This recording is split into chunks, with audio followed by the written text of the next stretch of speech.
No one plans to have an emergency, but you can plan and be prepared for one if it happens to you.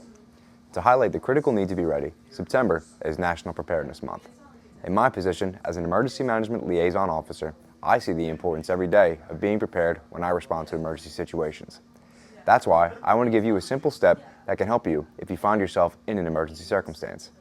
If you need to leave your home quickly, having a go kit that you can grab is key. Your go kit will have some essentials that can benefit your health and home as well as assisting you in your recovery process. When building your go kit, gather critical supplies like water, non-perishable food, and medicine.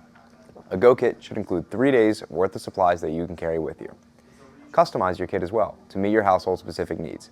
If you have pets, include items like leashes and food. Don't forget phone or device charging cables, cords, and portable chargers.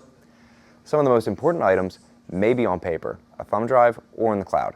Having phone numbers of families, friends, and doctors written down or stored is key. It's also important to document what medications and their dosages you are taking. You can find these forms on our website at www.phila.gov/ready.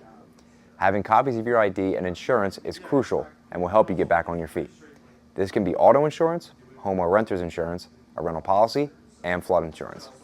Also, while we're at it, give yourself an insurance checkup.